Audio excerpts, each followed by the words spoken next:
ఇంకెన్నాళ్ళు రెంటింట్లో ఉంటాం? సొంత ఇంటి కలను నెరవేర్చుకుందాం.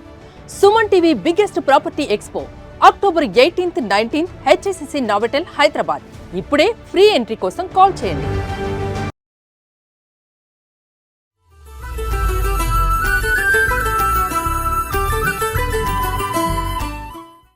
ముకుంద జ్యువెలర్స్ సమర్పించు దీపావళి స్పెషల్ ఎపిసోడ్స్ కి స్వాగతం.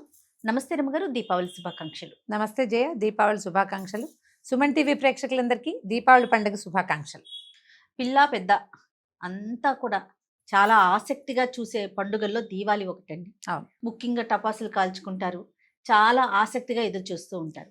మరి ఈ సంవత్సరం ఎప్పుడు వచ్చింది? మామూలుగా కొంచెం అక్టోబరు, నవంబరు అటు ఇటుగా అట్లాగే వస్తూ ఉంటుంది కదా.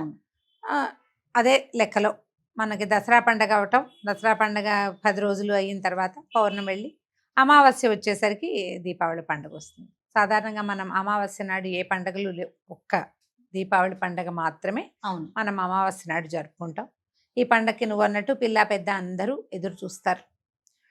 ఒక్కొక్కళ్ళు ఇల్లు వాకిళ్ళు శుభ్రాలు చేసుకోవటం కోసం, ఇల్లు బాగా క్లీన్ చేసుకోవటం, తర్వాత వ్యాపారస్తులు అయితే కొత్త దస్త్రం పెట్టడం కోసం, లక్ష్మీ పూజని, తర్వాత ధనత్రయోదశి బంగారం కొనుక్కోవటం అని, నరక చతుర్దశి నాడు పెద్దవాళ్ళని తలుచుకోవటం అని, తర్వాత పండగెళ్ళంగానే మళ్ళీ భగినీ హస్త భోజనం అని, రకరకాల విధానాల ప్రకారము.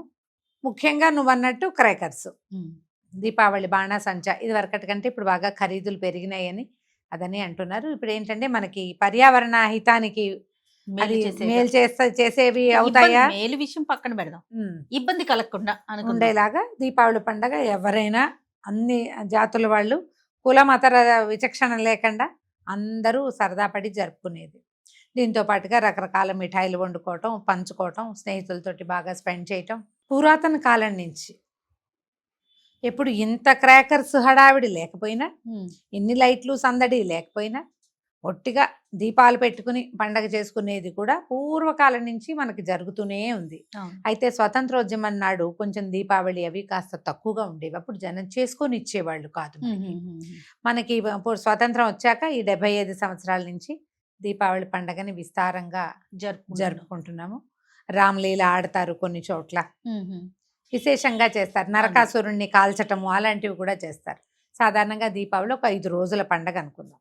ధనత్రయోదశి మనం ఇది వరకు చేసేవాళ్ళం కాదు, మనం ఎప్పుడు నరక చతుర్దశి చేసుకునేవాళ్ళం.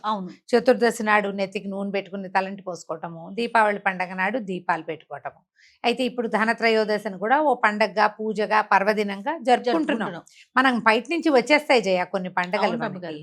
ఈ వచ్చేసిన పండగల్లో ఈ ధనత్రయోదశి ఒకటి, తర్వాత నరక చతుర్దశి, దీపావళి, బలిపాడ్యమిని మనమేం పెద్ద వింతగా విచిత్రంగా జరుపుకోం, కానీ విశేషంగా పాడ్యమి తర్వాత భగినీ హస్త భోజనాన్ని కూడా ఇటీవల కాలంలో సోషల్ మీడియా బాగా పెరిగిన తర్వాత చాలామంది సెలబ్రిటీలు కూడా వాళ్ళ అన్నదమ్ములు పిలిచి భోజనాలు పెట్టుకోవటము, చాలా కాలంగా మాట్లాడుకొని అన్నదమ్ములు అక్క చెల్లెళ్ళు కూడా ఈ సందర్భం ప్రకారం ఓ వీడియో కూడా వస్తుంది. ఎలాగూ మనం ఒక రీల్ పోస్ట్ చేయొచ్చు కాబట్టి చేసుకుంటున్నారు. సో ఈ 5 రోజులు పర్వదినాలుగానే జరుపుకునే విధానం మనకి కనపడుతుంది. లక్ష్మీ పూజ ఇందులో చాలా ప్రధానమైంది. మనం ఎట్లా విధానాన్ని బట్టి పొద్దుటి పూట చేసుకోవచ్చు, లేదా సాయంకాలం పూజ చేసుకోవచ్చు. దీపావళి పండగ నాడు ముఖ్యంగా ఏం చేస్తామంటే ఆ రోజున మనము తలంటు పోసుకోం, అభ్యంగనం చెయ్యం కదా.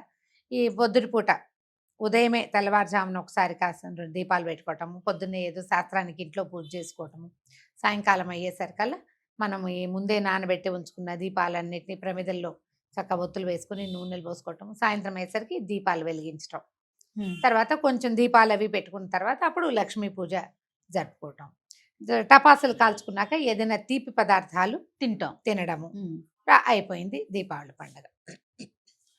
అయితే ఇందులో జాగ్రత్తలు వహించవలసినవి ఎంత సరదా సంతోషము ఉన్నాయో అంత జాగ్రత్త కావాలి. పిల్లల పట్ల జాగ్రత్తగా ఉండాలి. సింథటిక్ చీరలు, సిల్క్ చీరలు, పిల్లలకి ఇంతంత బుట్టలు లాంటి గౌన్లు, తర్వాత ఏమో మంచి చక్కగా మగపిల్లలకి షేర్వాణీలు, సిల్క్వి అవి వేస్తే ఓ చిన్న చుక్కబడినా ఇబ్బంది అవుతుంది. కొంచెం ప్లాన్డ్గా ఆలోచించుకుని సాయంకాలం మనం అందరూ కలుసుకునేటప్పుడు దీపాలు పెట్టే వరకు కొంచెం గ్రాండ్గా బట్టలు వేసుకోవటం. క్రేకర్స్ దగ్గరకు వచ్చేసరికల్లా పిల్లలకి బట్టలు మార్చేసి మనం కూడా చక్కగా కాటన్ బట్టలు ధరించి పిల్లలు కూడా కాటన్ బట్టలు వేసి దీపావళి సామాగ్రి కనుక టపాసులు కాల్చుకుంటే ప్రమాదాలు లేకుండా ఉంటాయి. Right. ఇంట్లో ఎక్కడైతే దీపాలు మనం క్రేకర్స్ కాలుస్తారో అక్కడ 2 బకెట్లు నీళ్లు పెట్టుకోవటం, ఏదైనా కాల్తే రాసుకోవడానికి వీలుగా ఇంట్లో ఒక బర్ణాలు. బర్ణాలు సిద్ధంగా ఉంచుకోవటం, కొంచెం యాంటీసెప్టిక్ లోషన్ ఏదైనా పెట్టుకోవటము, జాగ్రత్తగా అటెంటివ్గా ఉండటం. ఈ ఫోన్లు మాట్లాడుకుంటూ మనం అటు ఇటు తిరుగుతూ, ఆడవాళ్ళు వంటిళ్లలో బిజీగా ఉంటూ పిల్లలకి అపచెప్పకుండా మనం కేర్ఫుల్గా ఉంటే ప్రమాదరహితమైన పండుగని మనం చక్కగా జరుపుకుంటాం. ఇందులో ఏంటంటే దీంతో పాటు పూజ విధానం ఒక్కసారి మాట్లాడుకుందాం రమ్మగారు. Hmm. రెగ్యులర్ గా మనం చేసుకునే నిత్య పూజతో పాటుగా ఉమ్, లక్ష్మీదేవికి ఏమైనా ప్రత్యేకమైన పూజా విధానం చేస్తామా ఈ రోజు? లక్ష్మికి షోడశోపచార పూజ చేసుకుంటే మంచిది ఎప్పుడు కూడా. షోడశోపచారం అంటే శ్రీ సూక్త విధానపు పూజ అయితే బాగుంటుంది. దీనికి పెద్దగా మనం వరలక్ష్మి వ్రతపు హడావిడి ఏమి ఏమీ తోరాలు కానీ కథ కానీ ఏమీ లేవు. మన ఇంట్లో ఉన్న అమ్మవారే, మన ఇంట్లోనే ఒక లక్ష్మీదేవి ప్రతిమో పూజా విశేషం ఉంటారు కదా, లేకపోతే ఒక బంగారు చిన్న కాసు పెట్టుకుని ఓ ఇత్తడిదో వెండిదో చిన్న ప్రతిమా విశేషం పెట్టుకుంటే ఆ ప్రతిమా విశేషానికి ఆవాహనము, సింహాసనం సమర్పించటము, ఆచమనీయం చేయటము, తర్వాత ఏమో అర్ఘ్యం పాద్యం ఆచమనీయం ఇచ్చాక అభిషేకం చేయటము, ఓకే. తర్వాత వస్త్రాలు, ఏమైనా అలంకరణ సామాగ్రి, పసుపు కుంకుమ, తర్వాత అమ్మవారి నామాలు ఉంటాయి కదా 108, లక్ష్మీ అష్టోత్తరం చదువుకుని అమ్మవారికి పువ్వులతో కానీ అక్షతలతో కానీ లేదా కుంకుమతో కానీ అర్చన చేసుకోవటం. అర్చన అయిన తర్వాత ధూపం దీపం నైవేద్యం.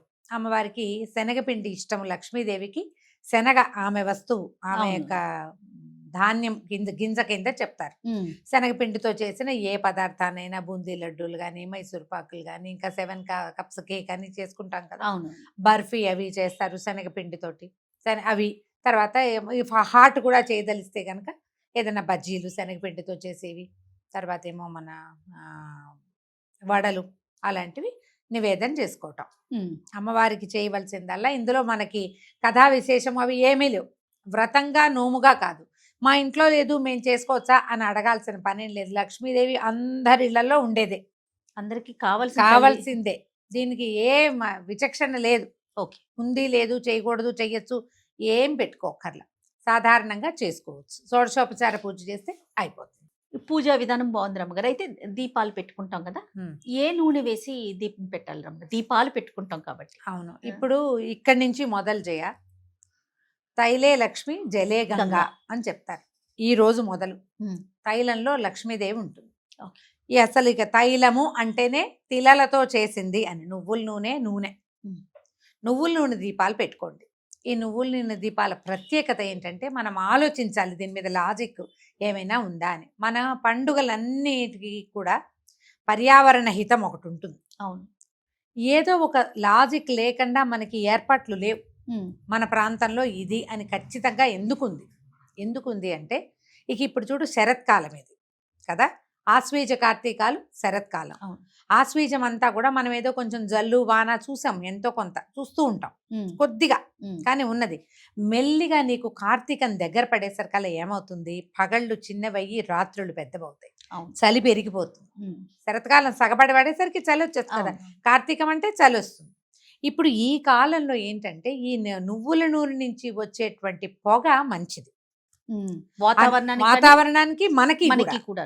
అక్కడి నుంచి ఈ దీపం వెలిగిస్తామా, ఆ జ్యోతి యొక్క వెలుగుందే అది కంటికి మంచిది, రెటీనాకి ఆరోగ్యం, ఆప్టిక్ నర్వ్కి చల్లదనాన్ని ఇస్తుంది. మామూలుగా మన ఆప్టిక్ నర్వ్ ప్రతి వాళ్ళకి కళ్ళే. ఇప్పుడు మనం ఏం చేస్తాం, సెల్ ఫోన్లు చూసి కళ్ళు పాడు చేసుకుంటున్నాం. మనకు అవసరం ఇది. ఇప్పుడు దేంతో వెలిగించిన దీపమేనమ్మా, వెలుగే అది. ఏదైనా సరే నువ్వు క్యాండిల్ వెలిగించు, కొబ్బరి నూనెతో వెలిగించు, ఆముదంతో వెలిగించు, నువ్వుల నూనెతో వెలిగించు. కానీ ఆముదపు వాసన వేరు, కొబ్బరి నూనె వాసన వేరు, నువ్వుల నూనె వాసన వేరు, ఆవు నెయ్యి వాసన వేరు, క్యాండిల్ వాసన మొత్తానికే వేరు. ఆ వాసన నీకు మంచిదని నువ్వు ఎక్కడైనా వింటావా? వినం. ఇది మంచిది, ఈ కాలానికి ఇది సరైంది. కాబట్టి నువ్వుల నూనె ముఖ్యమైనది. క్యాండిల్స్ని పక్కన పెట్టండి. దీపావళి పండుగ రోజున క్యాండిల్ వెలిగించద్దు, అది కూడా మంచిదే అని మీకు అనిపిస్తే మీరు చేసుకోండి, కానీ ప్రచారం చెయ్యొద్దు.